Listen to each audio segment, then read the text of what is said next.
السلام عليكم ورحمة الله وبركاته.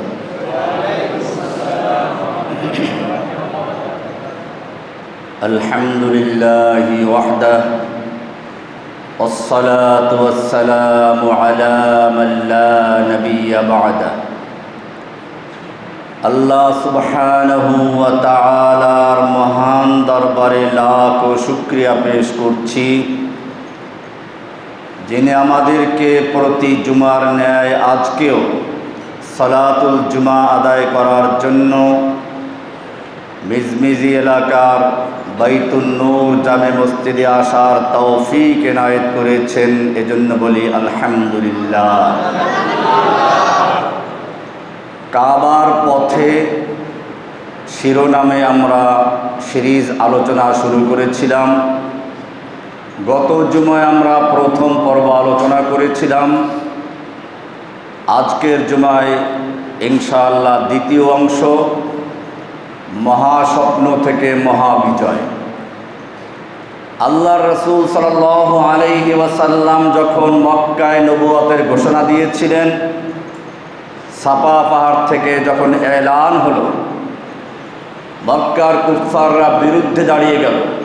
তারা বুঝতে পারল লা ইলাহা ইল্লাল্লাহ ঘোষণার মানে হচ্ছে তাদের এই সাজানো গুছানো ৩১৩ দেবদেবী ধ্বংস করতে হবে।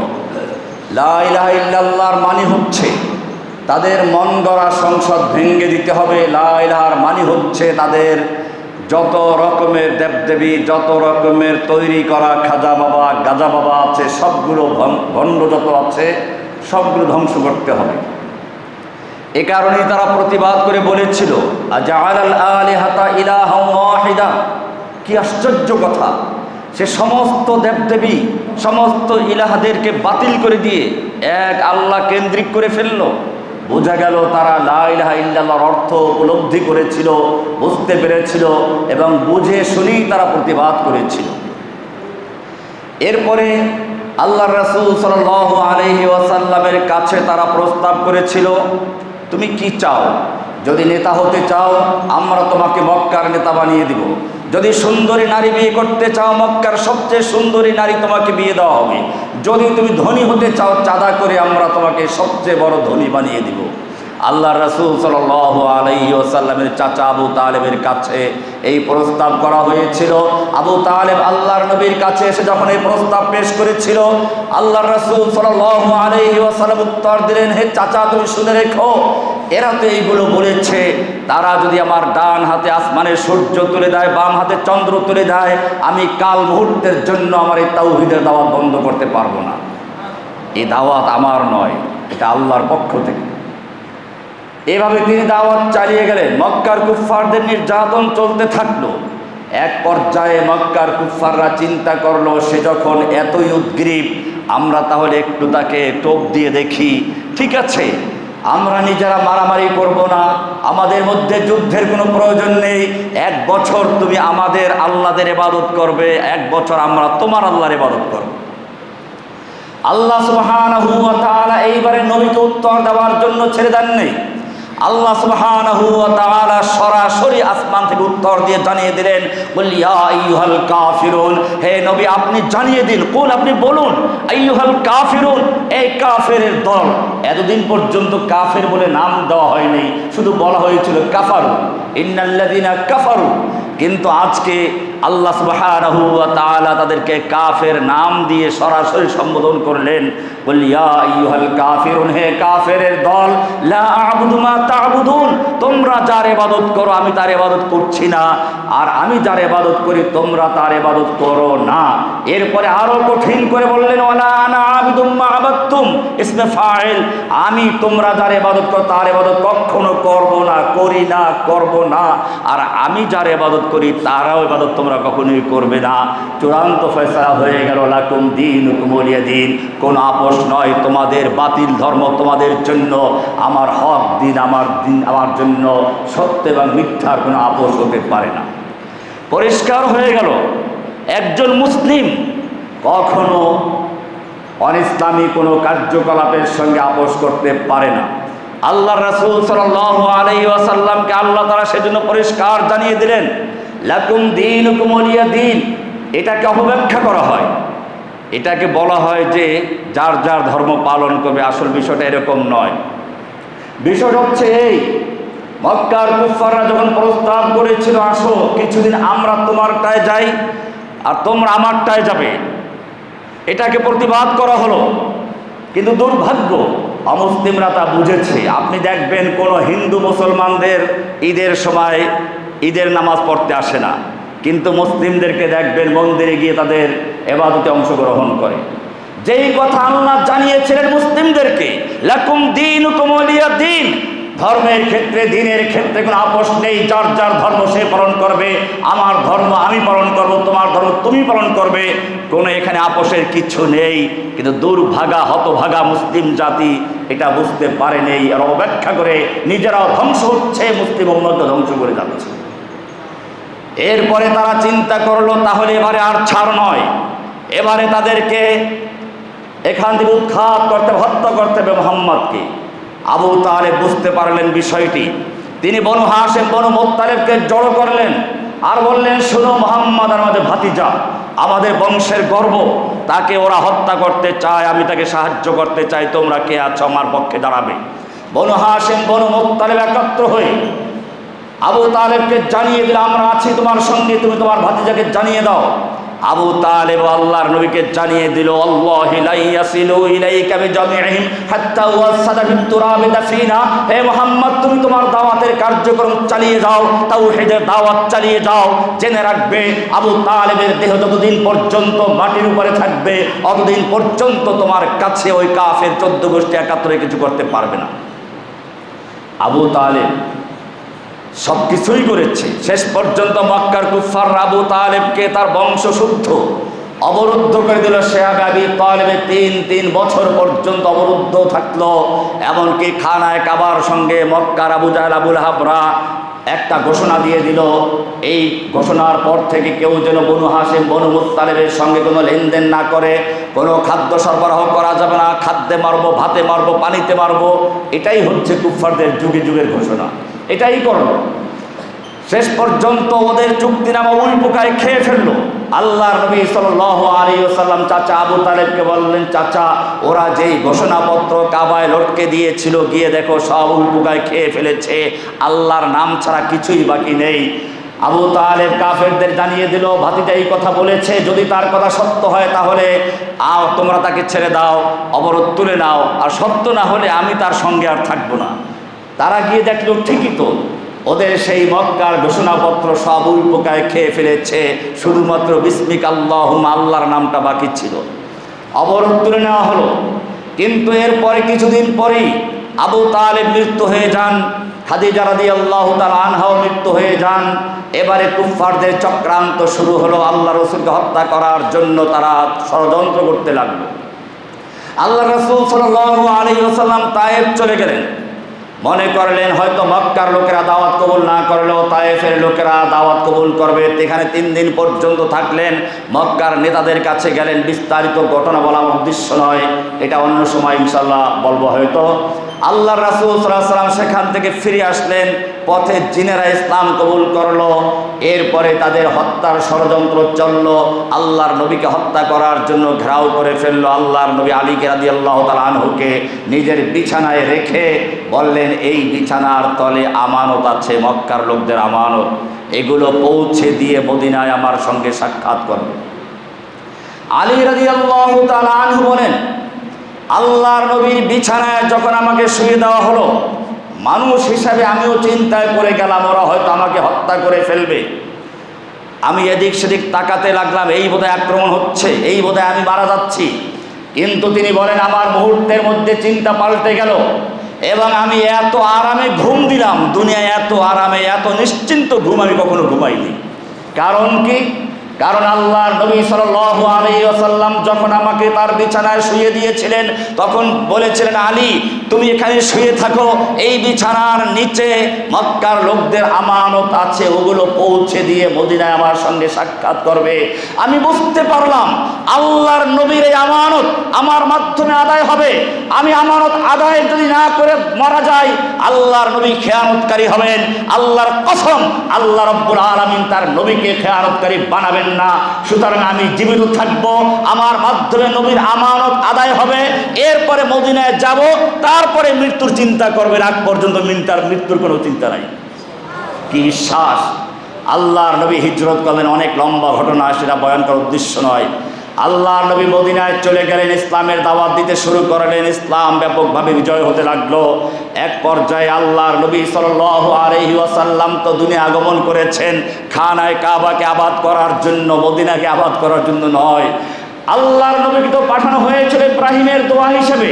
ইব্রাহিম দোয়া করেছিল, রব্বানা ওয়াবআস ফীহিম রাসূলাম মিনহুম ইয়াতলু আলাইহিম আয়াতিক। হে রব্বুল আলামিন, তুমি একজন রাসূল পাঠাও যিনি তোমার এই খানায়ে কাবাকে আবাদ করবেন, আয়াত তেলাওয়াত করবেন, আমার সন্তানদের কোরআন শিক্ষা দিবেন। সেই দোয়াই তো ছিল আল্লাহর নবী সাল্লাল্লাহু আলাইহি ওয়াসাল্লাম। কাজী তিনি মদিনায় গিয়ে কি করে শান্তিতে থাকবেন? আবার তার নামাজ পড়তে হচ্ছে বাইতুল মুকাদ্দাসের দিকে ফিরে। বাইতুল মুকাদ্দাস মদিনার থেকে উত্তর দিকে, মক্কা দক্ষিণ দিকে। মক্কার খানায়ে কাবা পিছনে পড়ছে। আল্লাহর নবী সাল্লাল্লাহু আলাইহি ওয়াসাল্লাম কোনো ক্রমে এটাকে মেনে নিতে পারছেন না। বারবার আসমানের দিকে, আকাশের দিকে মাথা উত্তোলন করছেন যেন কিবলাটা পরিবর্তন হয়ে যায়। আল্লাহ সুবহানাহু ওয়া তাআলা এই চিত্রকে এমন সুন্দর করে তুলে ধরেছেন। কোরআন বলছে, ক্বাদ নারা তাকাল্লুবা ওয়াজহিকা ফিস সামাই ফালানুওয়াল্লিয়ান্নাকা কিবলাতান তারদাহা। হ্যাঁ, আমি দেখতে পাচ্ছি আপনি বারবার আপনার চেহারা আকাশের দিকে উত্তোলন করছেন, আপনার চেহারা বারবার আকাশের দিকে ওলটপালট খাচ্ছে। আপনি যা চাচ্ছেন, ক্বাদ নারা তাকাল্লুবা ওয়াজহিকা ফিস সামা ফালানুওয়াল্লিয়ান্নাকা কিবলাতান তারদাহা, অচিরেই আমি আপনাকে সেই কিবলার দিকে ফিরিয়ে দিব যেই কিবলা আপনি পছন্দ করেন। এরপরে হুকুম হয়ে গেল, ফাওয়াল্লি ওয়াজহাকা শাতরাল মসজিদিল হারাম। আল্লাহর নবী মসজিদে বনু সালেমাতে জোহরের নামাজ পড়ছিলেন, 2 রাকাত উত্তর দিকে ফিরে পড়লেন। এরপরে 2 রাকাতের মধ্যে হুকুম হয়ে গেল, আল্লাহর নবী ঘুরে সামনে চলে আসলেন।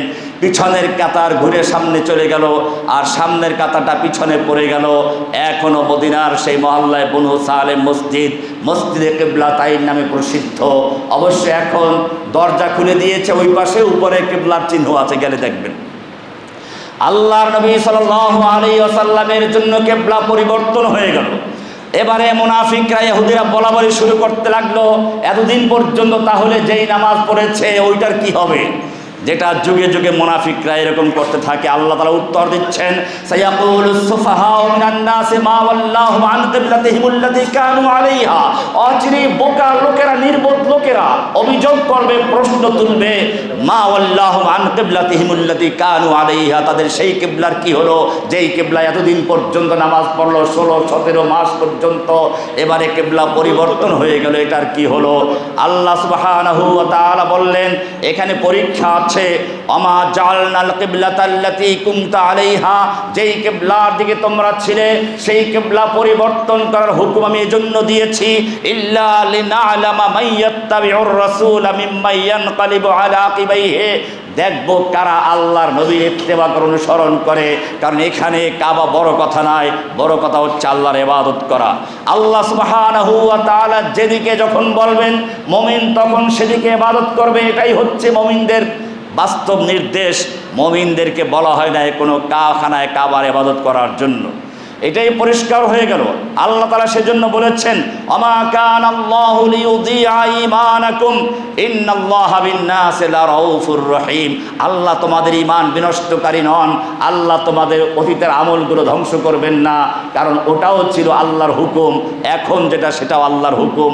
মুমিনদের কাজ হচ্ছে সামি'না ওয়া আতা'না, শুনলাম মানলাম, এটাই মুমিনদের কাজ। আল্লাহর রাসূল সাল্লাল্লাহু আলাইহি ওয়াসাল্লাম মদিনায় কাজ করে যাচ্ছেন।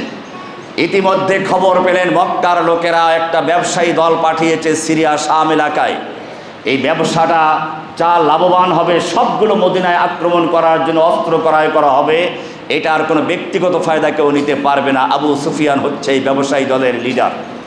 আল্লাহর রাসূল সাল্লাল্লাহু আলাইহি ওয়াসাল্লাম চিন্তা করলেন, ঠিক আছে, তাহলে ওদের অর্থনীতির মেরুদণ্ড ভেঙে দিতে হবে, ওদের ব্যবসা বাণিজ্যের পথ রুদ্ধ করতে হবে।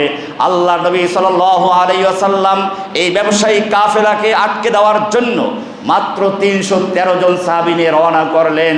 আবু সুফিয়ানের কাছে খবর পৌঁছে গেল, মদিনার গোয়েন্দারা খবর পাঠিয়ে দিল। আবু সুফিয়ান মক্কার নেতাদের কাছে খবর পাঠালো, ব্যবসায়ী দল আক্রান্ত হতে যাচ্ছে, মুহাম্মদ সাল্লাল্লাহু আলাইহি ওয়াসাল্লাম তিনি আমাদের উপর আক্রমণ করার প্রস্তুতি নিচ্ছেন, সাহায্য পাঠাও। আবু জাহেলের নেতৃত্বে 1000 সশস্ত্র যোদ্ধা আল্লাহর নবীর বিরুদ্ধে যুদ্ধ করার জন্য রওনা হয়ে গেল।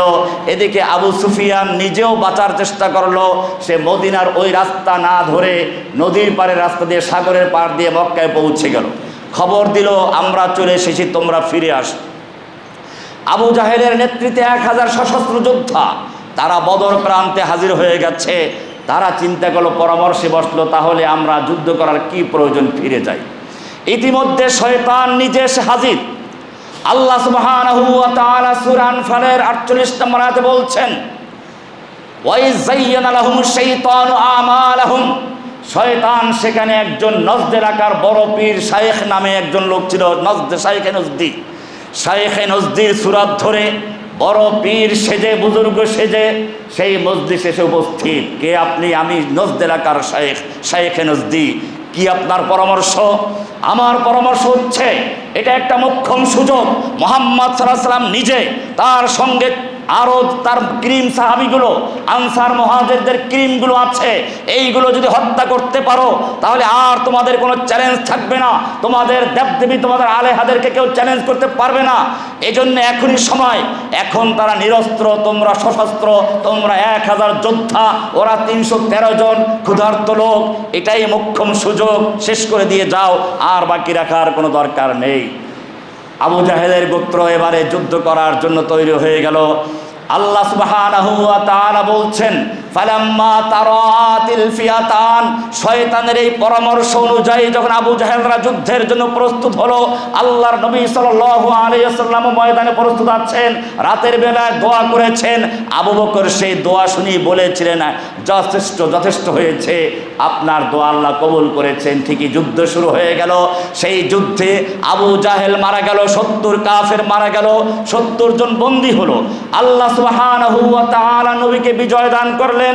আল্লাহর রাসূল সাল্লাল্লাহু আলাইহি ওয়াসাল্লাম বিজয় লাভ করে মদিনায় চলে আসলেন। এটাই ছিল কোরআনের আয়াত, কামা আখরাজা রাব্বুকা মিন বাইতিকা বিল হাক্কি ওয়া ইন্না ফারীকাম মিনাল মুমিনিনা কারিহুন। এখান থেকে অনেকগুলো আয়াত আছে। আল্লাহ সুবহানাহু ওয়া তাআলা সেই যুদ্ধের সম্পর্কে বলেছেন, ফালাম তাকতুলুহুম ওয়ালাকিন্নাল্লাহা কাতালাহুম। সূরা আনফালের আয়াত, সূরা আনফাল 18-19 নম্বর আয়াত। সেখানে বলেছেন, ফালাম তাকতুলুহুম, তোমরা ওদেরকে হত্যা করনি, ওয়ালাকিন্নাল্লাহা কাতালাহুম, বরং আল্লাহ নিজেই হত্যা করেছেন। ওমা রমাইতা ইয রমাইতা ওয়ালাকিন্নাল্লাহা রমা। আপনি নিক্ষেপ করেননি যখন নিক্ষেপ করেছিলেন, বরং আল্লাহই নিক্ষেপ করেছিলেন। এছাড়া আল্লাহ রাব্বুল আলামিন আগে জানিয়ে দিলেন, ইয়া আইয়ুহান নাবিয়্যু হাসবুকাল্লাহু ওয়া মান ইত্তাবাআকা মিনাল মুমিনিন। হে নবী, আপনার জন্য আল্লাহই যথেষ্ট এবং আপনার সঙ্গে মুমিন যারা আছে তারাই যথেষ্ট। কাফের যত শক্তিশালী হোক, যত সশস্ত্র হোক, আপনার তো শক্তির উপর নির্ভর নয়, জনসংখ্যার উপর নির্ভর নয়, আপনার সম্পর্ক আল্লাহর সঙ্গে, এটাই মুমিনদের আসল শক্তি। শুধু আপনি এই কাজটা করুন, ইয়া আইয়ুহান নাবিয়্যু হাররিদিল মুমিনিনা আলাল কিতাল।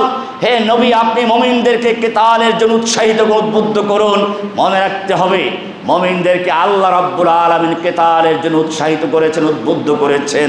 যারা কিতালের বিরোধিতা করে, যারা ইসলামের, কিতালের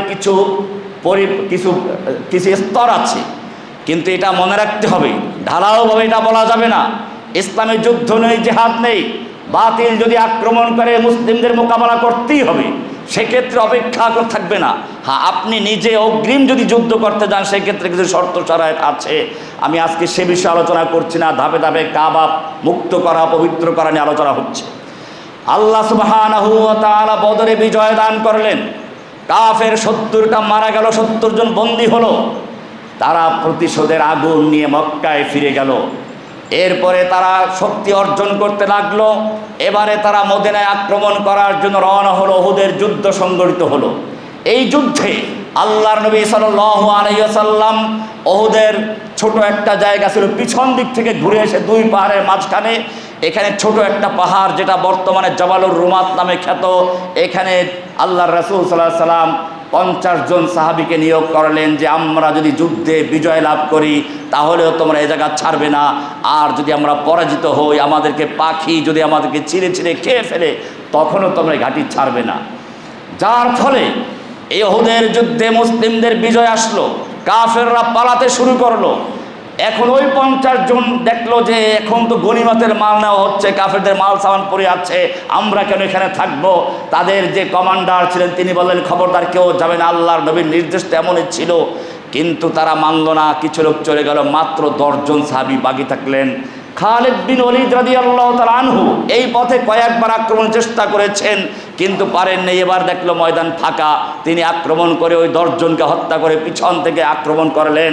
এবারে শয়তান আওয়াজ ছড়িয়ে দিল, যারা কাফের পালাতে ছিল তারা ঘুরে দাঁড়ালো, পিছন থেকে আক্রমণ আসলো, মুসলিমরা মাঝখানে পড়ে গেল, এমন এক কঠিন অবস্থায় পড়ে গেল। শেষ পর্যন্ত আল্লাহর নবী সাল্লাল্লাহু আলাইহি ওয়াসাল্লাম একা হয়ে পড়লেন। এমনকি আল্লাহর নবী দান শহীদ হলো, জখম হলেন। আল্লাহর রাসূল সাল্লাল্লাহু আলাইহি সাল্লামের আশপাশে তেমন কোনো সাহাবীও ছিলেন না, কয়েকজন মাত্র সাহাবী ছিলেন। কোরআন বলছে আল্লাহর নবী সাল্লাল্লাহু আলাইহি ওয়াসাল্লাম সম্পর্কে আল্লাহ তাআলা এটাই জানিয়ে দিয়েছিলেন, ওয়ালাকাদ নাসারাকুমুল ওয়াইদ গাদাওতা মিন আহলিকা তুবাউবিল মুমিনিনা মাকায়দান লিকিতাল ওয়াল্লাহু সামিউন আলিম। এখানে বিস্তারিত আলোচনা আছে। আল্লাহর রাসূল সাল্লাল্লাহু আলাইহি ওয়াসাল্লাম দান শহীদ হলো। কাফেররা সেখান থেকে বিজয় নিয়ে চলে যাচ্ছে। তাদের চিন্তা হলো আমরা ওদের 70 জনকে হত্যা করলাম, ওদের মাল সামান লুটে নিয়ে আসলাম, এখনই তো মুহূর্তটা ছিল মদিনাকে তছনছ করে দেওয়ার, কেন অবশিষ্ট রেখে আসলাম, আবার ঘুরে আসবে।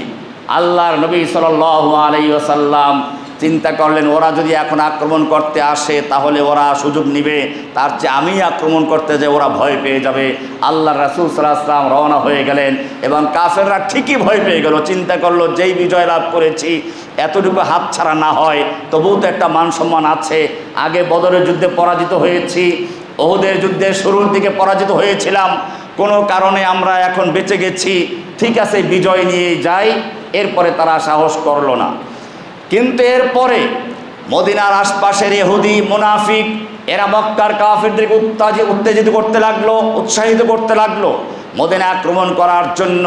এবারে বিশাল প্রস্তুতি নিয়ে তারা মদিনায় গণহত্যা চালাবার জন্য আসলো, মদিনা শহরে আক্রমণ করবে। এটা মনে রাখতে হবে, যখন কোনো জাতি কোনো শহরে আক্রমণ করতে চায় তার মানে হচ্ছে তারা গণহত্যা চালাতে চায়। বর্তমান যুগে এটাই হচ্ছে, নির্বিচারে মানুষকে হত্যা করা। ইসলাম এটাকে কঠোরভাবে প্রতিবাদ করেছে। আমরা একটু পরে সে আয়াতের দিকে আসবো ইনশাআল্লাহ।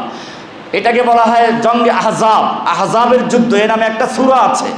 এবারে মদিনার সেই বিভিন্ন গোত্র, তার সঙ্গে কুফারে কোরাইশ, গাতফান, ফাজারা, আশজা, মুররা, বনু নজির, এরকম বনু কোরাইজা, এরকম মদিনার মুনাফিক, এই সবগুলো একত্র হয়ে মদিনায় আক্রমণ করার জন্য সংঘবদ্ধ সেনাদল গঠন করলো, যা বর্তমান জাতিসংঘ বা ন্যাটো বলা যায়।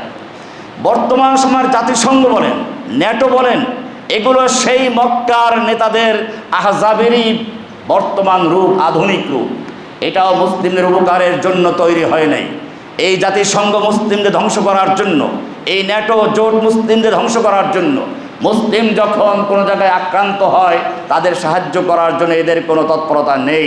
আল্লাহ সুবহানাহু ওয়া তাআলা তাদের এই সম্মিলিত বাহিনী, এই তাদের জাতিসংঘ, তাদের এই ন্যাটো জোট, এই সম্পর্কে আল্লাহ বলছেন, ইয়া আইয়ুহাল্লাযীনা আমানু যকুরু নি'মাতাল্লাহি আলাইকুম ইয জাআতকুম জুনুদুন ফাআরসালনা আলাইহিম রিহান ওয়া জুনুদান লাম তারাউহা ওয়া কানা আল্লাহু বিমা তা'মালুনা বাসীরা। আল্লাহর নবী সাল্লাল্লাহু আলাইহি সাল্লাম জানতে পারলেন এই সম্মিলিত বাহিনী মদিনায় আক্রমণ করার জন্য ধেয়ে আসছে, মদিনাকে তছনছ করে ফেলবে। পরামর্শে বসলেন। সালমান ফারসি রাদিয়াল্লাহু তাআলা আনহু একজন সাহাবী, পারস্যের থেকে ইসলাম কবুল করেছেন। তিনি বললেন, ইয়া রাসূলুল্লাহ, আমার দেশে দেখেছি যখন কোনো বিশাল বাহিনী কোনো শহরে আক্রমণ করে এবং ওই শহরের লোকদের তা প্রতিহত করার ক্ষমতা না থাকে, তখন তারা শহরের সামনে খন্দক খনন করে। খান্দক, কান্দাক এটা ফার্সি শব্দ, মানে পরীক্ষা খনন করা, খাল খনন করা। এটা আমরা করেছি, আপনি ইচ্ছে করে এটা করতে পারেন। আল্লাহ রাসূল সাল্লাল্লাহু আলাইহি ওয়াসাল্লাম পরামর্শ খুব ভালোভাবেই নিলেন। সাহাবাদেরকে বললেন, ঠিক আছে, ওরা যেদিক থেকে আসবে সম্মুখ দিকে খাল খনন করো, মদিনাকে সামনে রেখে। খন্দক খনন চলছে, সেই সময় একটা বড় পাথর আসলো, কেউ ভাঙতে পারে না। আল্লাহর নবী সাল্লাল্লাহু আলাইহি ওয়াসাল্লামকে জানানো হলো, তিনি এমন জোরে আঘাত করলেন, পাথর ভেঙে গেল, অগ্নিস্ফুলিঙ্গ বের হয়ে গেল। আল্লাহর নবী সাল্লাল্লাহু আলাইহি ওয়াসাল্লাম বললেন, এই যে একটা আগুনের ঝলকানি বের হলো, আমাকে রোম পারস্যের প্রাসাদগুলো দেখানো হয়েছে, এগুলো তোমাদের দখলে আসবে। চিন্তা করুন, যেই মুহূর্তে সাহাবীদের খাবার নেই, এক একজন দেখাচ্ছে পেটের কাপড় খুলে পাথর চাপা দিয়ে রেখেছি। আল্লাহর নবী নিজেও তার পেটে দুটো পাথর চাপা দেওয়া আছে, খুলে দেখালেন। সেই মুহূর্তে তিনি বলছেন, এই মাত্র আমাকে দেখানো হয়েছে রোম পারস্যের প্রাসাদগুলো তৎকালীন সুপার পাওয়ার, বর্তমানের আমেরিকা রাশিয়া যেরকম, এরকম সুপার পাওয়ারদের ক্ষমতা তার হাতে চলে আসবে। এবং সাহাবায়ে কেরাম তা বিশ্বাস করেছেন। এটাই হচ্ছে ঈমান। এবং তাতে বেশি দিন লাগে নাই, ওমর ইবনে খাত্তাবের যুগেই এগুলো সব হাতে এসেছে। আমি সেই ইতিহাসের দিকে যাচ্ছি না। আল্লাহ সুবহানাহু ওয়া তাআলা মুসলিমদেরকে জানিয়ে দিলেন, কাফেররা আসলো, এসে দেখলো সর্বনাশ। এটা তো কখনো দেখা যায়নি, সামনে খাল, প্রবেশ করার রাস্তা নেই। তারা চিন্তা করলো, ঠিক আছে, আমরা এখানে অবরোধ করে রাখবো, তাদের খাদ্য পানি শেষ হয়ে গেলে বের হতে তারা বাধ্য হবে। এদের সাথে সম্মিলিত বাহিনীর মধ্যে মদিনার আশপাশের লোকেরাও ছিল, যারা মনে করেছিল মদিনা তছনছ করা হবে, লুট করা হবে, কিছু সম্পদ পাওয়া যাবে। এখন দেখলো এখানে তাঁবু খাটাতে হচ্ছে, এখানে ঘোড়াকে খাদ্য দিতে হচ্ছে, উটের খাদ্য, নিজেদের খাদ্য, এরপরে তাঁবুতে থাকা, রান্নাবান্না করা, কত ঝামেলা। এরপরে অনেক দিন চলে গেছে, কোনো বিজয়ের কোনো সুযোগ নেই। এরপরে আল্লাহ সুবহানাহু ওয়া তাআলা এবারে সাহায্য করলেন। কোরআন বলছে তাদেরকে এমন বাতাস দিলেন, কোরআন বলছে একদিকে মুনাফিকরা এদেরকে দেখে ভয় পেয়ে গেল। ওয়ালাম্মা রাআল মুমিনুনা আল আহজাবা, মুমিনরা যখন সেই সম্মিলিত বাহিনীকে আসতে দেখলেন, ক্বালু হাযা মা ওয়া'আদানাল্লাহু ওয়া রাসূলুহু ওয়া সাদাকাল্লাহু ওয়া রাসূলুহু, এটাই তো সেটা যেটা আল্লাহ এবং আল্লাহর রাসূল ওয়াদা করেছিলেন, আমাদেরকে যুদ্ধ করতে হবে। ওয়ামা যাদাহুম ইল্লা ঈমানা ওয়া তাসলিমা, এই বিশাল বাহিনী দেখে তাদের ঈমান দুর্বল হয় নাই, বরং তাদের আনুগত্য, তাদের ঈমান আরো বৃদ্ধি পেল। সূরা আহজাব 22 নম্বর আয়াত। আল্লাহ রাব্বুল আলামিন এই মুমিনদের প্রশংসা করে বলেছেন, মিনাল মুমিনিনা রিজালুন সাদাকু মা আহাদুল্লাহ আলাইহি ফামিনহুম মান কাদা নাহবাহু ওয়া মিনহুম মান ইয়ানতাজির ওয়া মা বাদদালু তাবদীলা। সূরা আহজাব 23 থেকে 24 নম্বর আয়াত। এখানে আল্লাহ তাআলা মুমিনদেরকে প্রশংসা করেছেন। এরপরে আল্লাহ সুবহানাহু ওয়া তাআলা বলছেন, এমন বাতাস দিলেন যেই বাতাসের মাধ্যমে রাতের বেলায় ওদের হান্ডি বাতিল উড়ে গেল, ওদের ঘোড়াগুলো সব দৌড়াতে লাগলো, উটগুলো এলোমেলো হলো, এমনকি উটের পায়ের তলে পরে ওদের লোক মারা যাচ্ছে। এবারে আশপাশের লোকেরাও পালিয়ে গেল, মাল পাওয়া দূরের কথা, উল্টা ধ্বংস হচ্ছে আমরা, চলে গেল, ওদের কোমর ভেঙে গেল। আল্লাহ সুবহানাহু ওয়া তাআলা কোরআনে বলছেন, ওয়ারাদ্দাল্লাযীনা কাফারু বিগাইযিহিম লাম ইয়ানালু খায়রা, আল্লাহ তাআলা কাফেরদেরকে একেবারে হতভাগ করে ফেরত দিলেন, তাদেরকে ব্যর্থ করে দিলেন। আল্লাহ এরপরে বলছেন, ওয়াকাফাল্লাহুল মুমিনিনাল কিতাল, মুমিনদের পক্ষে যুদ্ধ করার জন্য আল্লাহই যথেষ্ট। ওয়াকাফাল্লাহুল মুমিনিনাল কিতাল, মুমিনদের জন্য কিতাল আছে, আল্লাহ নিজেও কিতাল করছেন। আল্লাহ বলছেন মুমিনদের পক্ষে কিতালের জন্য আল্লাহই যথেষ্ট। ওয়া কানাল্লাহু কাবিয়্যান আজিজা, সূরা আহজাব 25 নম্বর আয়াত। এরপরে আল্লাহ সুবহানাহু ওয়া তাআলা কোরআনে বলছেন, ওয়া আনজালাল্লাযীনা যাহারুহুম মিন আহলিল কিতাবি মিন সিয়াসিহিম ওয়া কাযাফা ফি কুলুবিহির রুব। অনেকগুলো আয়াত আছে এখানে, এই সম্পর্কে আল্লাহ সুবহানাহু ওয়া তাআলা জানিয়ে দিলেন কাফেররা এবারে পরাজিত হলো, যুদ্ধ করা ছাড়াই আল্লাহই যুদ্ধ করে বাতাস পাঠিয়ে ওদের সাথে যুদ্ধ করে ফেললেন। ওরা হতভাগ হয়ে, ওরা হতভম্ব হয়ে, ব্যর্থ হয়ে এখান থেকে মক্কায় ফিরে গেল। মদিনার লোকরা যারা এতদিন পর্যন্ত ওদের সাহায্য করেছিল তারা চিন্তিত হয়ে পড়ল। আল্লাহর নবী সাল্লাল্লাহু আলাইহি ওয়াসাল্লাম ইতিমধ্যেই স্বপ্ন দেখে ফেললেন, তিনি মক্কায় প্রবেশ করছেন। কোরআন বলছে লাকাদ সাদাকাল্লাহু রাসূলাহুর রুইয়া বিল হাক্কি লাতাদখুলুন্নাল মাসজিদাল হারাম ইনশাআল্লাহু আমিনিন। আল্লাহর নবী স্বপ্ন দেখলেন তিনি মক্কার খানায়ে কাবায় প্রবেশ করছেন, মসজিদুল হারামে প্রবেশ করছেন নিরাপদভাবে, এবং কেউ মাথা মুন্ডাচ্ছে, কেউ চুল খাটো করছে, কাউকে ভয় করছে না, এভাবে প্রবেশ করছেন। তার মানে তিনি মক্কায় প্রবেশ করতে পারবেন। এটা নবীর স্বপ্ন, মনে রাখতে হবে। নবীর স্বপ্নটা ওহী, তাই বলে কোনো পীর বুজুর্গের স্বপ্ন ওহী না। হ্যাঁ, ইলহাম হতে পারে, কিন্তু সেটা যদি কোরআন সুন্নাহর বহির্ভূত হয়, কারো স্বপ্ন কোনো দলিল নয়। নিস্তে হুজ্জাত কওল ফি'লে হিচে পীর, কোনো বুজুর্গ, কোনো ওলির স্বপ্ন কোনো দলিল নয়। আল্লাহর নবীর স্বপ্ন ওহী, মনে রাখতে হবে। নবীর স্বপ্ন কেন ওহী? আল্লাহর নবী সম্পর্কে আল্লাহ নিজেই বলেছেন তানামু আইনানি ওয়াল কলবু ইয়াকযান, আমার চোখ ঘুমায়, অন্তর সজাগ থাকে। এ কারণে নবীর ঘুমে ওযু ভঙ্গ হয় না। পক্ষান্তরে তুমি যাদের স্বপ্নকে দলিল বানাচ্ছ, তাদের স্বপ্নের মধ্যে শয়তান আসে, স্বপ্ন দোষ হয়, ওযু ভাঙ্গা তো দূরের কথা, গোসল ফরজ হয়ে যায়। সুতরাং মনে রাখতে হবে, যেই স্বপ্নের মধ্যে শয়তান আসে, যেই স্বপ্নের মধ্যে গোসল ফরজ হয়, ওই রকম লোকের স্বপ্ন শরীয়তের কোনো দলিল নয়। আর যেই স্বপ্ন ওযু ভাঙ্গে না, যেই স্বপ্ন সম্পর্কে বলা হয়েছে চোখ ঘুমায়, অন্তর সজাগ থাকে, ওই স্বপ্ন শরীয়তের দলিল, ওই স্বপ্ন নবীর স্বপ্ন। সুতরাং নবীর স্বপ্নের সাথে কোনো পীর বুজুর্গের স্বপ্নকে তুলনা করা নবীর সঙ্গে চরম বেয়াদবি করা। আল্লাহর নবী সাল্লাল্লাহু আলাইহি ওয়াসাল্লাম স্বপ্নে দেখলেন, এটাও একটা পরীক্ষা। ওই যে একটা গল্প আছে, একজন আল্লাহওয়ালা ধান খেত দিয়ে হাঁটছিলেন, দেখলেন ওই ধানের ভিতরে তার নিজের নাম লেখা। উনি চিন্তা করলেন আমার নাম তো লেখা আছে, আমি এগুলো নিয়ে নেই। উনি নিয়ে নিলেন। এবারে ক্ষেতের মালিক দেখে ফেললো, বললো ধান চোর ধরা পড়েছে, মারধর করে ধানগুলো নিয়ে আসলো। এই মালিকের স্ত্রী দেখলো যে একজন বুড়ো মানুষ, লোকটা দেখতে তো চোর মনে হয় নাই, সে এরকম ধানগুলো কাটলো, আবার আমার স্বামী তাকে মারধর করে নিয়ে আসলো, এটা খাওয়া ঠিক হবে না, রেখে দিল। 1 বছর পরে ওই লোক আসছে, মহিলা দেখে চিনতে পারলো, বললো দেখুন এই ধানটা আপনি কেটেছিলেন, আমার জন্য কেন মনে হচ্ছে এটা আমাদের রাখা ঠিক হবে না, আপনি নিয়ে যান। মহিলা তাকে দিয়ে দিল। এবারে আল্লাহওয়ালা বলল ধানে তো আমার নাম লেখা ছিল, কিন্তু এই বছর ছিল না, 1 বছর পরে। এটা বলার উদ্দেশ্য হচ্ছে এই, আল্লাহর নবীকে আল্লাহ স্বপ্ন দেখিয়েছেন ঠিকই, কিন্তু এই বছরই তিনি প্রবেশ করবেন এই কথা বলা হয় নাই। আল্লাহর নবী সাল্লাল্লাহু আলাইহি সাল্লাম তৈরি হয়ে গেলেন। এটা একটা বড় পরীক্ষা, এটা সকলেই বুঝতে হবে। আল্লাহর নবী সাল্লাল্লাহু আলাইহি সাল্লাম রওনা করছেন, সাথে 1400 সাহাবায়ে কেরাম। এখানে আছেন আনসারদের যুবকেরা, যারা এতদিন পর্যন্ত মক্কার নাম শুনেছে, আবু জাহেলদের নাম শুনেছে, মক্কার কাফেরা নবীকে কষ্ট দিয়েছে, তাদের নাম শুনেছে। এই জন্য মক্কায় যাওয়ার জন্য আগ্রহী হইল। এরকমভাবে মক্কার থেকে যারা হিজরত করেছিলেন মুহাজির, তাদের স্ত্রী সন্তান, কারো বাড়ি ঘর আছে, আত্মীয় স্বজন আছে, তারাও মক্কায় প্রবেশ করতে পারবে। 1400 সাহাবায়ে কেরাম ইহরাম পরে রওনা হয়ে গেলেন। তাদের সঙ্গে শুধুমাত্র তলোয়ার। তলোয়ার হচ্ছে ওটা সাধারণ একটা লেবাস, পোশাকের অংশ। আমরা যেরকম জামা কাপড় না পরলে কেমন ল্যাংটা ল্যাংটা মনে হয়, ঠিক আরবদের সমাজে তরবারি ছিল একটা পোশাকের অংশ, এটা কোনো অস্ত্র না। এজন্য এটা এহরামের সময় সাথে থাকলো। এহরাম পরাবস্থায় সঙ্গে কোরবানির পশু আছে। আল্লাহর নবী সাল্লাল্লাহু আলাইহি ওয়াসাল্লাম মদিনার থেকে মক্কার পথে রওনা হয়ে গেলেন।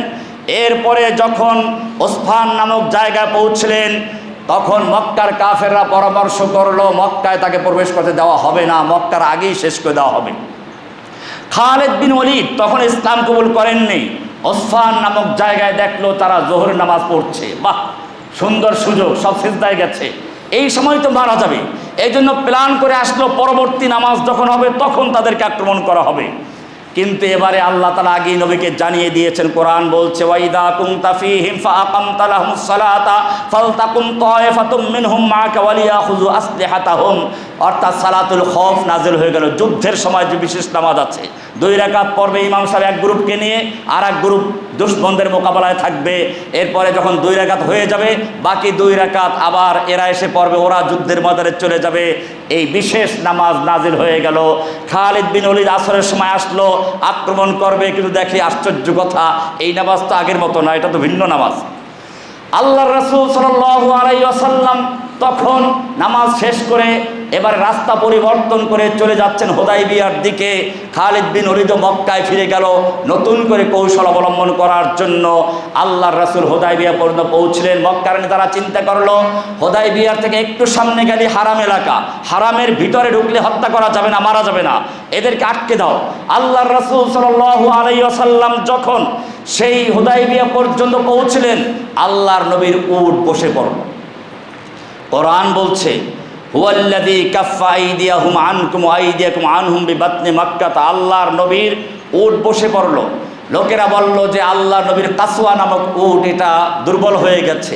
আল্লাহ নবী বললেন না, কাসওয়া দুর্বল হয় নাই, বরং তাকে হাতি বাহিনীকে যে এটা আটকে দিয়েছিল তিনি আটকে দিয়েছেন। তার মানে হচ্ছে আমার এই স্বপ্নের ব্যাখ্যা এই বছর না, এখন গেলে যুদ্ধ হবে, আল্লাহ তাআলা সেটা চাচ্ছেন না, সেই জন্য আটকে দিয়েছেন। আল্লাহ রাসূল সাল্লাল্লাহু আলাইহি ওয়াসাল্লাম বলছেন এবার ওরা যা শর্ত দেবে মেনে নিব। এখনও তো শর্তের কোনো আলোচনা নেই, কিন্তু আল্লাহ রাসূল আগেই বলেছেন তারা আমার কাছে যে শর্ত দিবে আমি সব মেনে নিব। কারণ আল্লাহর রাসূল বুঝতে পেরেছেন এই স্বপ্ন এই বছরে না, অন্য কোনো রহস্য আছে। আল্লাহর নবী সেখানে তাঁবু গেড়ে আছেন। ইতিমধ্যেই মক্কার নেতারা ওখানের গুপ্ত ঘাতকদেরকে পাঠিয়ে দিল 80 জনের একটা বাহিনী। এখন বর্তমান যে তানঈম মসজিদে আয়েশা বলা হয়, যেখানে এখান থেকে পাহাড়ের উপর দিয়ে আক্রমণ করার জন্য আসলো, সকলের মুখ ঢাকা 80 জন লোক এসে ফেললো।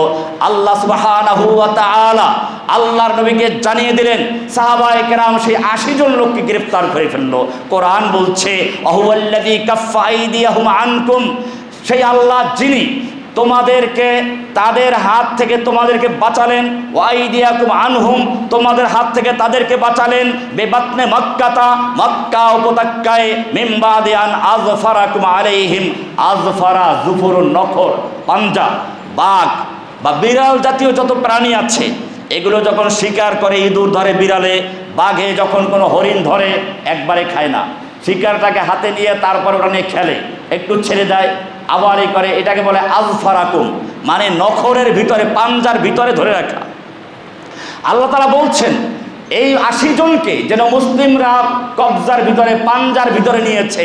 বাঘ যেরকম তার শিকারকে পাঞ্জার ভিতরে নিয়ে খেলে, এরকম মুসলিমদেরকে আল্লাহ তাআলা ওই 80 জন লোককে পাঞ্জার ভিতরে দিলেন। আল্লাহ বলছেন ওয়া আযফারাকুম আলাইহিম ওয়া কানা আল্লাহু বিমা তা'মালুনা বাসীরা, সূরা আল ফাতহ 24 নম্বর আয়াত।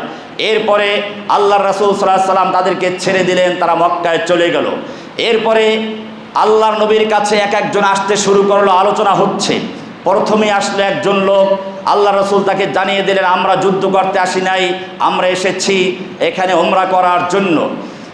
খোজা গোত্রের একজন লোক বিশর ইবনে সুফিয়ান, সে বলল দেখো মক্কার লোকেরা তো তোমাদেরকে হত্যা করে ফেলবে, তোমাদের আটকাবে। আল্লাহ রাসূল সাল্লাল্লাহু আলাইহি ওয়াসাল্লাম বললেন আমরা তো যুদ্ধ করতে আসি নাই, আমরা উমরা করার জন্য আসছি। এখন যদি কুরাইশরা যুদ্ধ করতে চায় আমরা যুদ্ধ করব, তাদের উচিত হবে আমাদেরকে ছেড়ে দেওয়া। আর যদি তারা কিছু সময় চায় তাহলে তারা পাহাড়ে পর্বতে চলে যাক, আমাদের দেখতে না চাইলে তারা ওখানে পিকনিক করুক গিয়ে, কিন্তু তারা যেন আমাদের পথ না আটকায়। সুবহানাল্লাহ, কি শক্তিশালী উত্তর, কোনো নমনীয়তা নয়। যে তারা যদি সময় চায়, আমি সময় দিতে রাজি আছি, তারা মক্কার বাইরে চলে যাক এই সময়ের জন্য, এবং তারা ওখানে গিয়ে খাওয়া দাওয়া করুক, পিকনিক করুক, মজা করুক, এই সুযোগ দেওয়া যাবে। যাই হোক, এরপরে আসলো উরওয়া ইবনে মাসউদ আস-সাকাফি, আর একজন নেতা, সে সেরকম কথা বলল।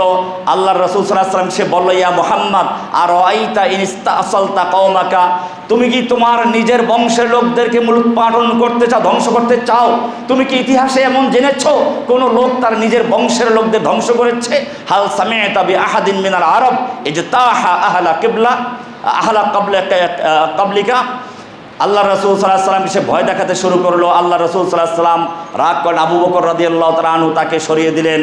এরপরে এরকম এক একজন আসলো, শেষ পর্যন্ত আল্লাহর নবী সাল্লাল্লাহু আলাইহি ওয়াসাল্লাম চিন্তা করলেন মক্কায় একজন প্রতিনিধি পাঠানো হোক। ওমরকে প্রস্তাব করা হলো।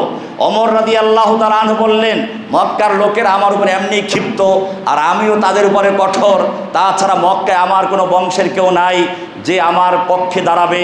আপনি যদি ভালো চান তাহলে আমার কোনো ক্ষতি নেই, আমি যাব, আমি শহীদ হব, 2-4 জনকে মারতেও পারবো, আমি মরেও যাব, কিন্তু এতে তো আপনার কোনো লাভ হবে না, কোনো উদ্দেশ্য সফল হবে না। আপনি বরং ওসমানকে পাঠান, কারণ ওসমান হচ্ছে আবু সুফিয়ান যে মক্কার নেতা, তার ভাতিজা, তার বংশের লোক। এরপরে ওসমান মক্কার সবচেয়ে জনপ্রিয় ব্যক্তি। এক সময় মক্কার মেয়ে লোকেরা বাচ্চাকে ঘুম পড়াবার জন্য তারা গান গাইতো, উহিব্বুকা ওয়ার রহমান হুব্বা ওসমান কুরাইশ ওসমান, এরকম গান গেয়ে তাদের বাচ্চাদের ঘুম পড়াতো। এরকম প্রিয় ছিল ওসমান, তাকেই পাঠান। ওসমান রাদিয়াল্লাহু তাআলা আনহুকে পাঠানো হলো। ওসমান রাদিয়াল্লাহু তাআলা আনহু মক্কায় গেলেন, ওরা তার সঙ্গে আলোচনা করলো। কিন্তু ইতিমধ্যেই মক্কার লোকদের মাথায় একটা চক্রান্ত আসলো, দেখি একটা খবর ছড়িয়ে দিয়ে ওসমানকে হত্যা করা হয়েছে। এর প্রতিক্রিয়া কি হয়? যদি দুর্বল কোনো প্রতিক্রিয়া হয় তাহলে আক্রমণ করব, আর যদি দেখি শক্তিশালী কোনো প্রতিক্রিয়া হয় তাহলে আমরা পরে সমঝোতা করব। এই প্ল্যান করে খবর ছড়িয়ে দিল ওসমানকে হত্যা করা হয়েছে। ইতিহাস পড়ুন, যারা অতি উৎসাহী আল্লাহর নবীকে আলিমুল গায়েব বানিয়ে দেয়, আল্লাহর আসনে বসাই দেয়। আমি এটা সব সময় বলি, নবীকে নবীর জায়গায় শ্রদ্ধা করতে হবে, ছোট করা যাবে না। তাই বলে আল্লাহর আসনে বসানো যাবে না। আল্লাহকে আল্লাহর জায়গায়, নবীকে নবীর জায়গায়, অলিদেরকে অলিদের জায়গায়। অলিদেরকে ভালোবাসতে গিয়ে নবীর উপরে নেওয়া যাবে না, নবীদেরকে ভালোবাসতে গিয়ে আল্লাহর আসনে বসানো যাবে না। আল্লাহর নবী এখানে গায়েব জানেন না, তার প্রমাণ। আল্লাহর নবীকে যখন এই খবর পৌঁছানো হলো, আল্লাহর নবী তাঁবুর থেকে বের হয়ে আসলেন, জোরে ডাক দিলেন, ইয়া সাহাবা সাজারা, ওহে গাছের নিচে অবস্থানকারী সাহাবীরা চলে এসো। কারণ সাহাবারা ওসমানকে পাঠিয়ে দিয়ে তারপরে তারা বিভিন্ন গাছের নিচে গিয়ে বিশ্রাম নিচ্ছিলেন। আল্লাহর নবী তখন ডাক দিলেন, ইয়া সাহাবা সাজারা, ওহে গাছের নিচে অবস্থানকারী লোকেরা চলে আসো। 1400 সাহাবায়ে কেরাম চলে আসলেন, একজন লোক ছাড়া। আল্লাহর নবী বললেন, এই কাফেলায় 1400 লোক সবাই জান্নাতি, সবাই মুমিন, তবে একজন ছাড়া, ওই লাল উটওয়ালা। অনেক লম্বা ঘটনা, আমি সেদিকে যাচ্ছি না। একজন ছিল লাল উটওয়ালা, আল্লাহ নবী আগেই বলেছিলেন, পরে সেই লোকটা পালিয়ে গিয়েছিল। এছাড়া 1400 সাহাবায়ে কেরাম পর্যায়ক্রমে আল্লাহর নবীর হাতের উপরে হাত রেখে বায়াত করলেন। কিসের বায়াত? আল্লাহর নবী সাল্লাল্লাহু আলাইহি ওয়াসাল্লাম বললেন, ওসমানকে মক্কায় হত্যা করা হয়েছে, কোনো দূতকে, কোনো বার্তা বাহককে হত্যা করার বিধান কোনো সমাজে নেই। আমার বাহককে, আমার ওসমানকে হত্যা করা হয়েছে। আমরা হয়তো ওসমান হত্যার বদলা নিয়ে মক্কা বিজয় করে ছাড়বো, নতুবা সকলেই শহীদ হব, কেউ আমরা ফিরে যাব না। কি আশ্চর্য কথা! একজন মুমিনের জন্য আল্লাহর নবী নিজের জীবন উৎসর্গ করছেন, বায়াত হচ্ছে। এক পর্যায়ে আল্লাহর নবী নিজের বাম হাতটা ডান হাতের উপর রেখে বললেন, এটা ওসমানের হাত, যাতে ওসমান এই বায়াত থেকে বঞ্চিত না হন। ওসমানের পক্ষে আল্লাহর নবী নিজে বায়াত নিলেন। বায়াত হয়ে গেল। এমন বায়াত হলো যেই বায়াতের খুশিতে সাহাবায়ে কেরাম আনন্দে মেতে উঠলো, আর কবিতা গাইতে শুরু করলো, নাহনুল্লাযীনা বায়াউ মুহাম্মাদা আলাল জিহাদ মা বাকিনা আবাদা। আমরা সে জাতি যারা আল্লাহর নবী মুহাম্মাদের হাতে হাত রেখে বায়াত করেছি, আমাদের দেহের সঙ্গে রূহ থাকা পর্যন্ত আমরা যুদ্ধ করে যাব। এই খুশিতে চলছে। এই খবর মক্কায় পৌঁছে গেল। মক্কার কাফেরদের সুর নরম হয়ে গেল, তারা সঙ্গে সঙ্গে ওসমানকে নিয়ে চলে আসলো। আমি এখানে বলবো, শুধুমাত্র এই খবর মক্কার কাফেরদের কলিজার ভিতরে জালজালা তৈরি করে নেই, কম্পন সৃষ্টি করে নেই। এই খবর 7 আসমান ভেদ করে, লৌহ কলম ছেদ করে আল্লাহর আরশ পর্যন্ত পৌঁছে গেছে। আল্লাহ সুবহানাহু ওয়া তাআলা বলছেন, লাকাদ রাদিয়াল্লাহু আনিল মুমিনিনা ইয ইউবাইউনাকা তাহতাশ শাজারা। আল্লাহ তাআলা মুমিনদের প্রতি সন্তুষ্ট হয়েছেন।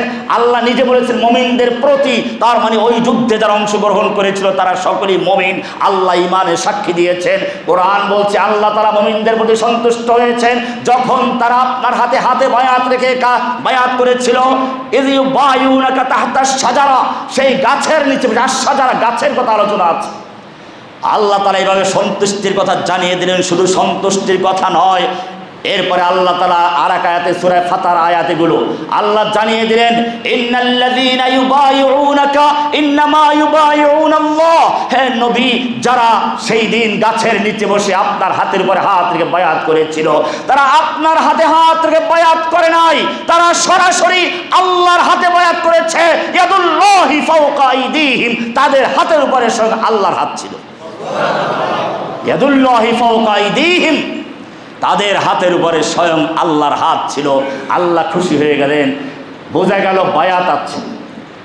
তবে সেই বায়াত এই কোনো পীর ফকির আর রকিরের বায়াত নয়।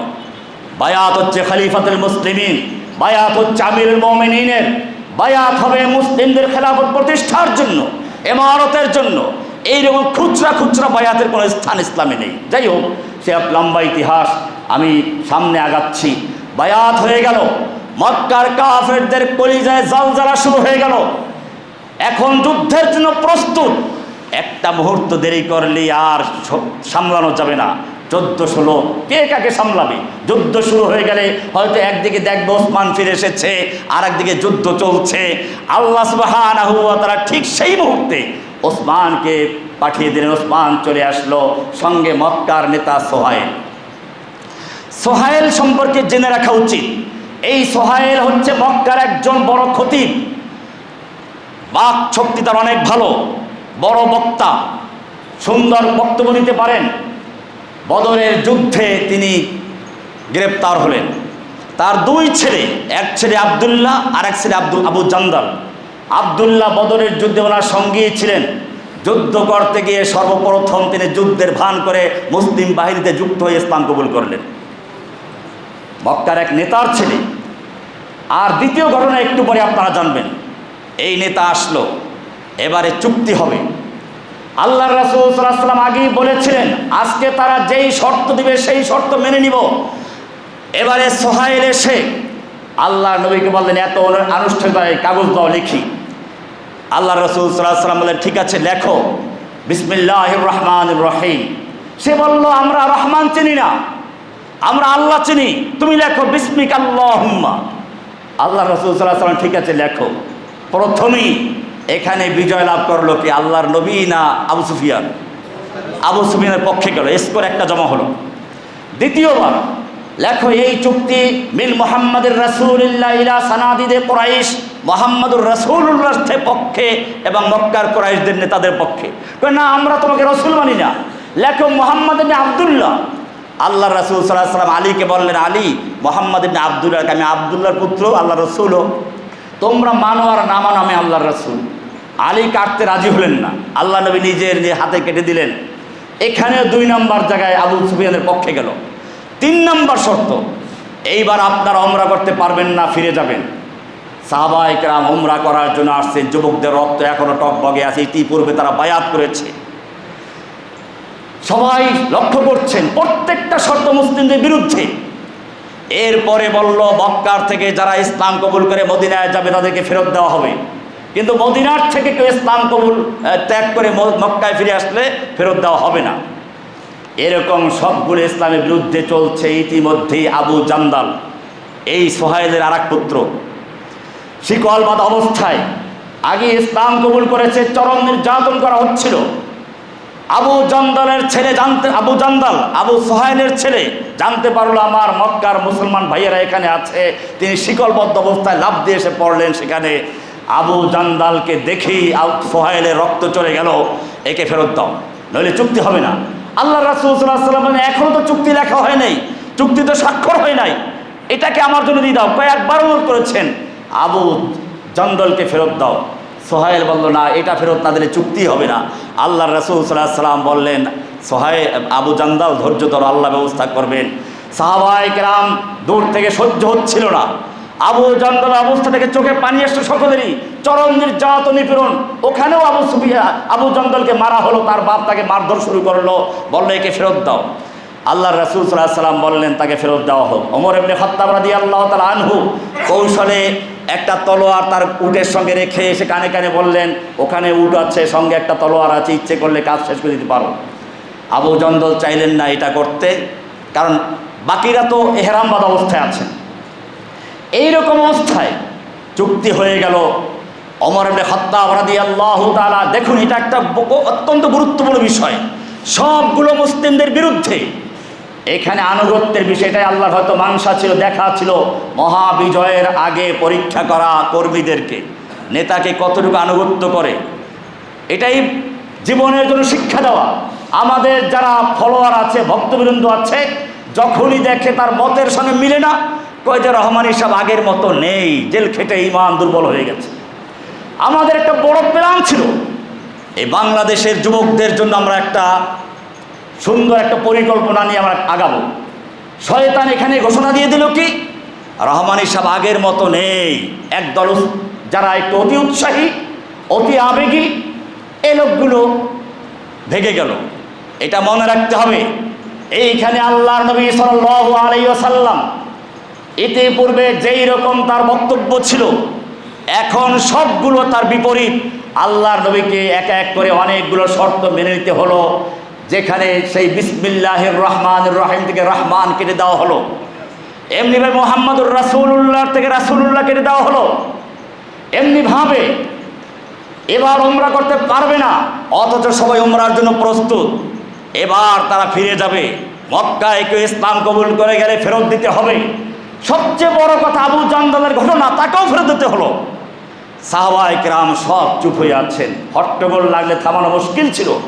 ওমর ইবনে খাত্তাব গিয়ে বলছেন, ইয়া রাসূলুল্লাহ আলাস্তা আনতা রাসূলুল্লাহ, আপনি কি আল্লাহর রাসূল নন? আমরা কি হকের উপরে নই? আমরা যদি শহীদ হয়ে যাই তাহলে কি জান্নাতি নই? ওরা সব মারা গেলে কাফের নয়, জাহান্নামে যাবে না? আল্লাহর রাসূল সাল্লাল্লাহু আলাইহি ওয়াসাল্লাম বলেন, অবশ্যই। এইভাবে রাসূল সাল্লাল্লাহু আলাইহি ওয়াসাল্লাম সান্ত্বনা দিলেন, কিন্তু ওমরের সান্ত্বনা কাজ হলো না। ওমর চলে গেল আবু বকরের কাছে।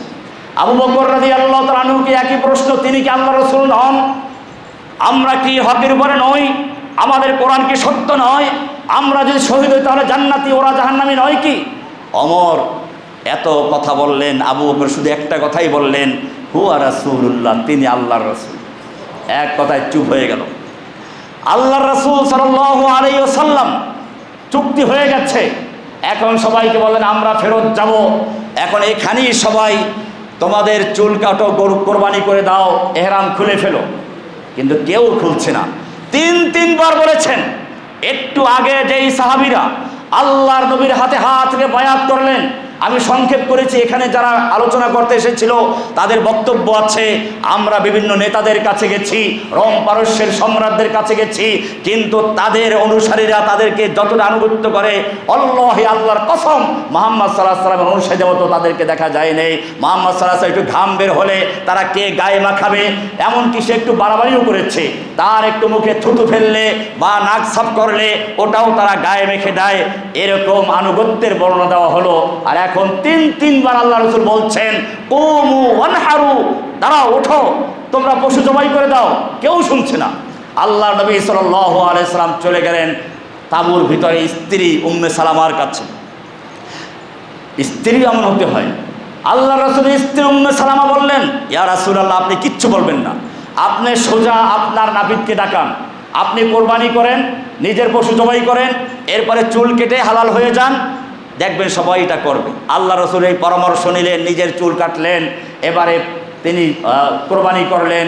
এবারে সাহাবা কেরাম আস্তে আস্তে সবাই চুল কাটলো, কোরবানি করলো, হালাল হয়ে গেল, মদিনার পথে আবার ফিরে আসতে লাগলেন। এটা ছিল একটা বড় আনুগত্যের পরীক্ষা। তুমি যদি ইসলামের জন্য কাজ করো, সব ক্ষেত্রে তোমার বাহ্যিক বিজয় দেখা ঠিক হবে না। আল্লাহর নবীকে দিয়ে আল্লাহ কাবা পবিত্র করবেন, এই লোকগুলো বিশ্বব্যাপী ইসলামকে বিজয় করবে, তাদের তো পরীক্ষা করতে হবে আনুগত্য কীরকম আছে, ধৈর্য কেমন আছে। আল্লাহ তাআলা এবারে জানিয়ে দিলেন, ইন্না ফাতাহনা লাকা ফাতহাম মুবিনা, হে নবী, আপনাকে মহান বিজয় দান করলাম। ওমর বলছেন, এটা কি বিজয়? প্রত্যেকটা শর্ত আমাদের বিরুদ্ধে, এটা কি বিজয়? হ্যাঁ, এটাই বিজয় হয়েছে। এরপরে আল্লাহ রাসূল সাল্লাল্লাহু আলাইহি ওয়াসাল্লাম মদিনায় গেলেন। এই সুযোগে যেহেতু মক্কার থেকে আর আক্রমণের ভয় নেই, মদিনার আশপাশের লোকগুলোকে চুক্তি করলেন অথবা তাদেরকে ইসলামের দাওয়াত দিলেন। এই মদিনার আশপাশের লোকে ইসলাম কবুল করলো। খয়বরে ইহুদিরা বেয়াদবি করেছিল, এবার তাদের শিক্ষা দেওয়া হলো। যারা সেই আহজাবের নেটো জোটে যোগ দিয়েছিল তাদের উপর আক্রমণ হলো, খয়বর বিজয় হলো। খয়বর বিজয় হওয়া মানে হচ্ছে মুসলিমদের কাছে এখন আর অভাব নেই, অস্ত্র আছে, খাদ্য আছে। আল্লাহর নবী তার স্ত্রীদের 1 বছরের খাবার দিয়ে দিলেন। সাহাবায়ে কেরামরা গনিমতের ভাগ পেলেন। একেবারে যারা এতদিন পর্যন্ত অভাবে অনটনে ছিলেন, যুদ্ধ করতে করতে ক্লান্ত হয়েছিলেন, আল্লাহ সুবহানাহু ওয়া তাআলা এবার তাদেরকে ঢেলে দিলেন, ইন্না ফাতাহনা লাকা ফাতহাম মুবিনা, একটা বিজয় আসলো তাদের। এরপরে আল্লাহ রাসূল সাল্লাল্লাহু আলাইহি ওয়াসাল্লাম বিভিন্ন গোত্র বিজয় করতে লাগলেন। এক সময় মক্কার লোকেরা, এখানে একটা চুক্তি ধারা ছিল, যে এর পরের থেকে মদিনার মক্কার লোকেরা চুক্তিবদ্ধ হলো, এখন থেকে মক্কার আশপাশের লোকগুলো যারা চায় মক্কার লোকদের সাথে চুক্তিবদ্ধ হতে পারবে, যারা চায় মুসলিমদের সাথে মৈত্র চুক্তি, মৈত্রী চুক্তি যেটাকে বলা হয়, পারস্পরিক সহযোগিতা, অর্থাৎ কার উপরে আক্রমণ হলে এটা আমার উপরে আক্রমণ ধরে নেওয়া হবে, এটাকে ভেলায়াত বলা হয়, মৈত্রী চুক্তি যেটা বর্তমানেও আছে। এখন এই চুক্তির মাধ্যমে ইসলামের স্বীকৃতি আসলো। এতদিন পর্যন্ত বলতো সন্ত্রাসী, এদের সঙ্গে কোনো আলোচনা নেই, আজকে আলোচনা করে তারা স্বীকৃতি পেল। আল্লাহ রাসূল সাল্লাল্লাহু আলাইহি ওয়াসাল্লাম এবারে চুক্তিবদ্ধ হতে লাগলেন। মক্কার কাছেরই একটা গোত্র ছিল বনু খুজা, দুইটা গোত্র বড় বড় ছিল, বনু খুজা, বনু বকর। বনু বকর মক্কার লোকদের সঙ্গে চুক্তিবদ্ধ হলো, মৈত্রী চুক্তি করলো, আর বনু খুজা মদিনাবাসীদের সঙ্গে, আল্লাহ রসুলের সঙ্গে চুক্তিবদ্ধ হলো। কিন্তু মক্কার লোকেরা কি করলো? এই বনু বকরকে উস্কানি দিল, তোমরা ওদের উপর আক্রমণ করো আমাদের পাশে।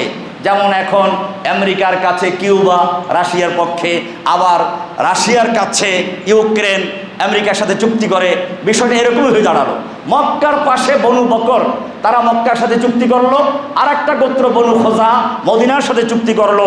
এটা তাদের কাছে অসহ্য হলো, এই কারণে তারা উস্কানি দিল, অস্ত্র দিয়ে সাহায্য করলো। মদিনার যারা মিত্র ছিল সেই বনু খুজার উপর আক্রমণ করার উৎসাহিত করলো। আক্রমণ করলো রাতের বেলায়, যাদের মধ্যে অনেকেই মুসলিম ছিল, নামাজরত অবস্থায় আক্রমণ করলো। এবারে তাদের লিডার আমর ইবনে সালেম আল খুজাই মদিনায় চলে গেল। গিয়া তখন মদিনায় আল্লাহ নবী বসেছিলেন, সাহাবায়ে কেরামদের সামনে কবিতা গাইলেন, ইয়া রব্বি ইন্নী নাশিদুন মুহাম্মাদান হেলফা আবিনা ওয়া আবিহি আল আতলাদা ওয়াকাদ কুনতুম ওয়ালাদান ওয়া কুননা ওয়ালিদান সুম্মা আসলামনা ফালাম নানজিআ ইয়াদান ইন্না কুরাইশান আখলাফুকাল মাউইদা ওয়া নাকাদু মিসাকাল মুআক্কাদা ওয়া জাআমু আন লাস্তা তাদউ আহাদান। লম্বা এক কবিতা, আমি সে দেওয়া যাচ্ছি না, শেষ করে দিচ্ছি। আল্লাহ রাসূল সাল্লাল্লাহু আলাইহি সাল্লামের কাছে কবিতা বলল, তার অর্থ হচ্ছে এই, তারা অঙ্গীকার ভঙ্গ করেছে, আমাদেরকে রাতের বেলায় আক্রমণ করেছে, আমাদের লোকদেরকে হত্যা করেছে, নারীদেরকে হত্যা করেছে, শিশুদের হত্যা করেছে, তোমার সঙ্গে কৃত চুক্তি ভঙ্গ করেছে, আমি তোমাদের সাহায্য চাই। আল্লাহ রাসূল সাল্লাল্লাহু আলাইহি ওয়াসাল্লাম নুসির তা, তুমি সাহায্য প্রাপ্ত হয়েছ। আল্লাহ রাসূল এতটুকুই বললেন, আল্লাহর কাছে দোয়া করেন আমাদের এই কথা যেন মক্কায় কোনোভাবে না যায়। আল্লাহ রাসূল প্রস্তুতি নিলেন, সাহাবায়ে কেরামদের প্রস্তুতি বললেন। মক্কার একজন, মদিনার একজন সাহাবী হাতিব ইবনে আবি বালতাআ, তিনি সব ঘটনা লিখে মক্কায় পাঠাচ্ছিলেন। আল্লাহর নবীকে আল্লাহ জানিয়ে দিলেন অমুক জায়গায় আছে। আল্লাহ নবী 3 জন সাহাবী পাঠালেন, একজন আলী আর 2 জন সাহাবী, যাও রাওদাতুল খাস নামক জায়গায় একটা মহিলা আছে ওদের উপরে, তার কাছে চিঠি এসে নিয়ে আসো। আলী রাদিয়াল্লাহু তাআলা গেলেন, ঠিকই ওই জায়গায় একটা মহিলাকে দেখতে পেলেন, বলেন তোমার কাছে চিঠি আছে দাও। বলল আমার চিঠি নেই। তিনি বলেন আল্লাহর রাসূল বলেছেন তোমার কাছে আছে, যদি বের করে দাও ভালো কথা, নাহলে যেভাবে বের করে তাই বের করবো। মহিলা বুঝতে পারলো, এবারে চুলের খোপার ভিতরে চিঠি বের করে দেখলো, সেখানে ছিল পুরা ইতিহাস, মক্কার সেই মক্কা বিজয় অভিযানকে সবগুলো খুলে দেওয়া হয়েছিল। যাই হোক, আল্লাহ রাসূল সাল্লাল্লাহু আলাইহি ওয়াসাল্লাম মক্কায় প্রবেশ করতে যাচ্ছেন। এবারে তার সঙ্গে প্রায় 10,000 সাহাবী আগেই জানিয়ে দিলেন, আমরা রাতের বেলায় মক্কার পাশে অবস্থান করব। প্রত্যেক গোত্রের লোকেরা আলাদা আলাদা চুলা জ্বালাবে, পায়খানা কম বানাবে, রাতের বেলায় দূর থেকে তারা চুলা দেখবে আর হিসাব করবে এক এক চুলায় কয়জন লোক, কতটা চুলা কতজন লোক, এতে যাতে করে চুলা বেশি হলে তারা দেখবে লোক অনেক বেশি। ভোর রাত্রে গোয়েন্দার আসবে, দেখবে এক এক পায়খানার সামনে অনেক লম্বা লম্বা লাইন, বুঝবে যে অনেক লোক। এইভাবে আল্লাহ রাসূল কৌশল নিলেন, কৌশল কাজেও লাগলো। মক্কার নেতা আবু সুফিয়ান দূর থেকে আগুন দেখে বুঝতে পেরেছে এটা মুহাম্মদ সাল্লাল্লাহু আলাইহি ওয়াসাল্লাম, এছাড়া আর কেউ নয়। আল্লাহর রাসূল সাল্লাল্লাহু আলাইহি ওয়াসাল্লাম কৌশল কাজে লাগলো। আল্লাহর রাসূল সাল্লাল্লাহু আলাইহি ওয়াসাল্লাম মক্কায় এবারে আবু সুফিয়ান নিজে চলে গেল, আব্বাসের কাছে ধরা খেয়ে গেল। আব্বাস রাদিয়াল্লাহু তাআলা আনহু বললেন, দেখো এখনো কি সময় হয় নাই, তাই ইসলাম কবুল করেছে। আল্লাহ নবী সাল্লাল্লাহু আলাইহি ওয়াসাল্লাম বললেন, যাও মক্কায় গিয়ে ঘোষণা করো তোমার ঘরে যে ব্যক্তি আশ্রয় নিবে আমি তাকে নিরাপত্তা দান করলাম, যেই ব্যক্তি নিজের ঘরের দরজা বন্ধ করে ঘরে থাকবে আমি তাকে আশ্রয় দান করলাম, কিন্তু যুদ্ধ করতে আসলে ছাড়া হবে না। এরপর আল্লাহ নবী সাল্লাল্লাহু আলাইহি ওয়াসাল্লাম 10,000 লোক নিয়ে মক্কায় প্রবেশ করলেন। মক্কার লোকদের এখন আর প্রতিহত করার কোনো ক্ষমতা নেই। আল্লাহ নবী মক্কায় খানাকায় প্রবেশ করলেন। এবারে দেখলেন বড় বড় মূর্তি লাঠি আঘাত করছেন আর বলছেন, জাল হাক্কু ওয়া যাহাকাল বাতিল ইন্নাল বাতিলা কানা যাহুকা, সত্য আগত মিথ্যা বিতাড়িত, মিথ্যা বিতাড়িত হওয়ার বস্তুই বটে। কাবা পবিত্র করলেন। এখানেই আমি আজকে শেষ করছি। আল্লাহ রাব্বুল আলামিন ইব্রাহিম আলাইহিস সালাতু ওয়াস সালামকে হুকুম দিয়েছিলেন বাইতুল্লাহ নির্মাণ করো এবং এখানে শিরক মুক্ত রাখবে। ইব্রাহিম সেই দোয়াই করেছিলেন, অজনুবনি ওয়া বানিয়া আন না'বুদাল আসনাম, আমাকে আর আমার সন্তানকে মূর্তি পূজা থেকে দূরে রাখুন। সেই মক্কাকে 360 মূর্তিতে যখন পরিপূর্ণ করা হয়েছিল, আল্লাহ সুবহানাহু ওয়া তাআলা মুহাম্মদ সাল্লাল্লাহু আলাইহি সাল্লামকে পাঠিয়ে দিলেন সেই মক্কার মূর্তি পবিত্র করার জন্য, মক্কা মুক্ত করার জন্য, মূর্তি মুক্ত করার জন্য। তিনি সব মূর্তি দিয়ে ইঙ্গিত করছেন, যা আল হক ওয়া যাহাকাল বাতিল ইন্নাল বাতিলা কানা যাহুকা। এক একটা মূর্তি দিকে ইঙ্গিত করছেন, মূর্তি ভেঙে চুরমার হয়ে পড়ছে। খানায়ে কাবা মুক্ত হলো, মূর্তি মুক্ত হলো। নবী বের হয়ে আসলেন, এবারে জিজ্ঞেস করলেন, হে মক্কার নেতারা, মক্কার লোকেরা, আজকে তোমরা কেমন ব্যবহার আশা করছো? আল্লাহ রাসূল সাল্লাল্লাহু আলাইহি ওয়াসাল্লাম যখন প্রশ্ন করলেন, তাদের একটু সাহস হলো, বলল, ইবনুন কারীম ওয়া আখু ইবনুন কারীমিন, একজন উত্তম ভ্রাতা, উত্তম ভ্রাতুষ্পুত্রের থেকে যা আশা করা যায় তাই করছি। আল্লাহ রাসূল সাল্লাল্লাহু আলাইহি ওয়াসাল্লাম বলছেন, আজকে আমি সে কথাই বলবো যে কথা আমার ভাই ইউসুফ বলেছিলেন।